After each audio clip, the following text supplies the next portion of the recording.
Imagine standing in the middle of Ontario's skyline cranes once dotting the horizon. Construction noise filling the streets, and new homes rising with the promise of affordability and growth. Now, picture that same skyline going eerily quiet. Fewer cranes, fewer workers, fewer homes. That's the stark reality Ontario is facing today. RBC economists are sounding the alarm. The sharp drop in housing starts could trigger dire consequences by 2026, putting affordability, economic stability, and even population growth at risk. Ontario's housing crisis. A snapshot: Ontario has long been Canada's economic powerhouse, drawing immigrants, businesses, and families from across the country and the world.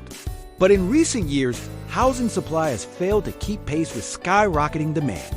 The Canada Mortgage and Housing Corporation, CMHC, recently reported that Ontario's housing starts, new construction projects breaking ground, are plunging to alarming lows.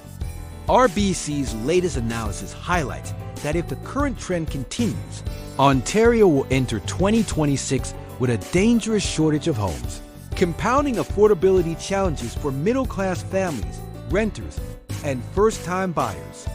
Why are housing starts declining? Several forces are converging to stall new housing projects in Ontario. High interest rates. While the Bank of Canada has started easing interest rates in 2025, the damage from years of elevated borrowing costs lingers. Developers face higher financing expenses, which has made many projects financially unviable. Construction costs, material, and labor prices remain stubbornly high, pushing builders to pause or cancel projects. Lumber, steel, and skilled trades wages continue to eat into profit margins. Regulatory bottlenecks. Lengthy zoning processes, municipal approval delays, and restrictive land use policies make it difficult for developers to bring projects to market quickly. Economic uncertainty. With Ontario's economy showing slower growth, some investors are holding back, waiting for clearer market signals before committing to large-scale builds. The consequences of inaction. RBC's warning is not just about fewer houses, it's about the ripple effects across society and the economy. Affordability worsens. With fewer homes being built, demand will far outstrip supply. Families will face skyrocketing rents, and young Ontarians may find homeownership out of reach for another generation. Pressure on immigration goals. Canada's ambitious immigration targets rely heavily on Ontario's ability to absorb new residents. A housing shortage risks undermining integration and straining communities. Economic fallout. Housing construction is a major driver of Ontario's GDP and employment.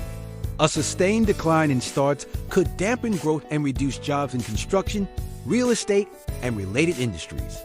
Social strains. Homelessness, overcrowding, and community pushback may escalate if policymakers don't act swiftly to align supply with demand. Comparing Ontario to other provinces, while Ontario is struggling, other provinces are showing more resilience. For instance, Alberta is experiencing steady housing growth thanks to lower costs, streamlined regulations, and a surge of interprovincial migration. Quebec continues to maintain healthier construction levels, though affordability remains a concern. British Columbia is facing similar challenges as Ontario, with high costs and limited land availability squeezing housing supply. This contrast highlights Ontario's unique structural challenges and the need for tailored solutions.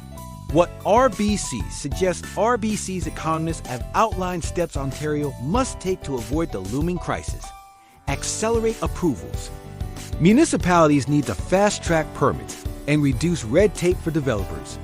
Speed is critical in addressing backlog and meeting population growth. Public-private partnerships, encouraging collaboration between government and private developers, could unlock large-scale affordable housing projects. Targeted incentives, offering tax breaks or subsidies for affordable and rental housing, could nudge builders to take on riskier projects. Infrastructure investment, expanding transit and utilities to new areas, will make it easier to develop high-density communities outside urban cores. The human side of the crisis, beyond the numbers. The housing slowdown is hitting everyday Ontarians hard. First-time buyers feel shut out. forced to delay family plans or relocate to smaller markets. Renters are seeing bidding wars even for modest apartments. Students and new immigrants often face precarious living conditions, struggling to find affordable accommodations in key cities like Toronto, Ottawa, and Hamilton. One Toronto resident recently described her experience. "I make a good salary, but every time I try to buy, I'm competing with 20 other offers. If new homes don't come, I'll never own here." The bigger picture, national implications. Ontario's housing struggles are not isolated. They threaten Canada's broader economic and social stability. If the province fails to deliver enough housing, Canada may miss its national target of building 3.5 million additional homes by 2030, as set by CMHC. The Bank of Canada's inflation management could be undermined, as shelter costs remain a key driver of consumer price growth. Interprovincial migration could accelerate, with more Ontarians leaving for Alberta or Atlantic Canada, reshaping demographics and labor markets. The road ahead. Can Ontario avoid the cliff? The good news is that solutions exist, but they require urgency and collaboration. Ontario's government has already announced policies aimed at reducing red tape and unlocking new land for development. However, critics argue that without serious investment in infrastructure and affordability incentives, progress will be too slow. The private sector also has a role to play. Developers, lenders, and investors must find innovative financing models, such as shared equity programs and modular construction, to deliver homes at scale. But the clock is ticking. With RBC's warning of dire consequences by 2026, Ontario has less than 2 years to reverse the downward spiral. Ontario's housing future hangs in the balance.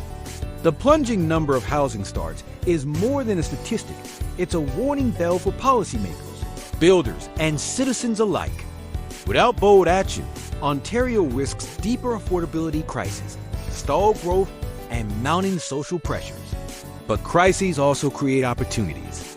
By streamlining approvals, investing in infrastructure, and fostering innovation, Ontario can still rise to meet its housing challenge.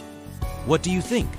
Should Ontario focus on building faster or on making housing more affordable first? Drop your thoughts in the comments. I'd love to hear how you see the path forward for Ontario's housing market.